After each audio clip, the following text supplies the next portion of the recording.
Help me to reach 2,000 subscribers. The sound of laughter used to mean nothing to me, until I heard hers. That sharp, confident laugh from the other side of the office glass made my stomach tighten, though I couldn't yet say why. It belonged to Laura, my boss. She was beautiful, unapologetically powerful, and rumored to be sleeping with her new assistant. I laughed when the gossip started, of course. Everyone did. You know how she is, one coworker whispered by the coffee machine. Young assistant, late nights, hotel meetings, it's obvious. I rolled my eyes. She's married. Besides, he's barely 30. They shrugged. So what? You know Laura. Back then, I thought I was above it. Too rational, too loyal to indulge in office rumors. I even joked about it later that night with my husband, Ryan, over dinner. They think my boss is having an affair with her assistant, I said, twirling pasta on my fork. The office never changes. Ryan chuckled. People love drama. Probably nothing. His tone was casual, dismissive, but something about it lingered in me. The way he avoided my eyes, the faint smirk that followed. I brushed it off. Married life was like that sometimes. Tiny ripples of doubt you learned to ignore. Then came Friday night. Laura called an urgent late meeting.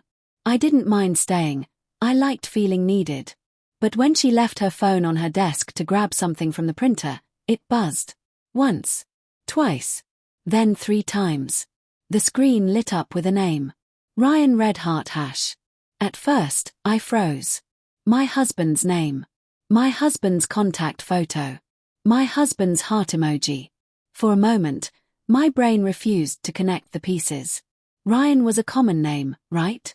Maybe she knew another Ryan. But that tiny red heart, it was identical to mine. Before I could think, my fingers moved on their own. I picked up her phone, staring at the screen like it might burn me. A preview of a message glowed under his name. Can't wait for Sunday. Missed you today. My breath hitched. Sunday. The day Ryan always said he was at the gym early, catching up with his trainer friend. I dropped the phone as if it were poison and stepped back. My hands were shaking so badly that I almost didn't hear Laura coming back. She smiled like nothing had happened. You all right, Emily? She asked, her voice smooth, oblivious. Yeah, I lied, my voice a whisper. Just, long day. I excused myself early. I didn't even wait for the elevator, just bolted down the stairs, each step pounding with the rhythm of panic. That night, I couldn't eat. Ryan came home late, smelling faintly of expensive perfume, not mine. He kissed my forehead. You okay? You look pale. I wanted to ask who's Laura to you, but my tongue felt heavy. Instead, I said, just tired. He smiled, soft and concerned. You work too hard. When he left the room, I watched him from the doorway, his easy gait, his gentle hum as he poured himself a drink. It was almost cruel, how normal he looked. The next few days blurred together. I told myself I'd imagined it, that it wasn't my Ryan. But deep down, my body knew the truth before my mind dared to accept it. I started paying attention, to the way he guarded his phone, how he suddenly started wearing cologne again, how he smiled at texts he wouldn't show me. Every little thing became a dagger I twisted deeper into myself. On Tuesday, Laura announced we'd have a team dinner. I almost didn't go, but curiosity, or masochism, dragged me there. The restaurant was warm and glowing, laughter echoing through wine glasses and candlelight. Laura sat at the head of the table, radiant, confident, untouchable. She toasted the team, her phone sitting beside her plate. Halfway through the meal, it buzzed again. She smiled subtly and typed something quickly before slipping it into her purse. When she lifted her glass again, I noticed it, her bracelet. A silver one, with a small engraved charm shaped like a compass. Ryan had bought me the same one years ago. Except mine said forever. Hers said always. I felt the air leave my lungs. I excused myself to the restroom, locking myself inside a stall before I started shaking. The bracelet, the texts, the perfume, it all made sense now. The office gossip hadn't been about her affair. It was about mine. When I came out, Laura was waiting near the mirror, reapplying her lipstick. You okay, Emily? You seem tense lately. I'm fine, I said, forcing a smile. She looked at me in the mirror. You know, people always assume the worst about me. The rumors, the whispers, it never ends. I met her eyes through the reflection. Maybe they assume the truth. She paused, the lipstick trembling slightly in her hand. For a flicker of a second, I saw something break in her perfect composure. Guilt. Fear. Recognition. Then she smiled. You shouldn't believe gossip, Emily. It'll eat you alive. The next morning, I couldn't help myself. While Ryan was in the shower, I grabbed his phone. Locked, of course. But I knew his passcode, it hadn't changed in years. When it opened, I went straight to his messages. My heart thudded against my ribs. Laura, I can still taste you. Ryan, you'll have to remind me on Sunday. I couldn't breathe. I sank to the floor, the phone slipping from my hand.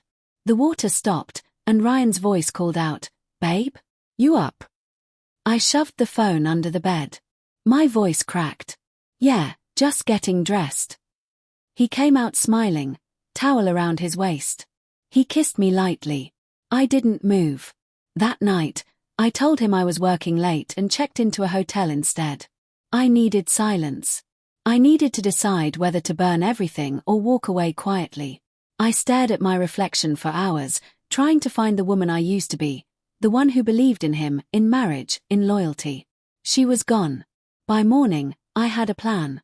At work, I requested a one-on-one with Laura. She looked almost relieved when I entered her office. Emily, she began, I cut her off. Don't bother. I just wanted you to know I know. Her face drained of color. I'm not going to make a scene, I said. You can have him. But don't fool yourself into thinking he'll stay. Her lips parted, trembling slightly. Emily, I didn't. Don't. I left her there, silent and shaking. That evening, I packed Ryan's things neatly into boxes. When he came home, confusion washed over his face. Emily, what's going on? I handed him his phone, open on the last message thread. He didn't even try to deny it. He just stood there, pale, his lips parting like he might apologize. Say it, I whispered. I made a mistake, he said, voice hollow. It didn't mean. It meant enough, I said. He reached for me, but I stepped back. You turned me into gossip, I said quietly. Into someone people laugh at. When he left, I watched through the window as he carried his boxes to the car. My tears didn't fall until the headlights disappeared. In the stillness that followed, my phone buzzed with a message from an unknown number. I'm sorry, it read. He told me he loved you more. I stared at the words for a long time. Then I deleted the message and turned off my phone. For the first time in months, I felt free.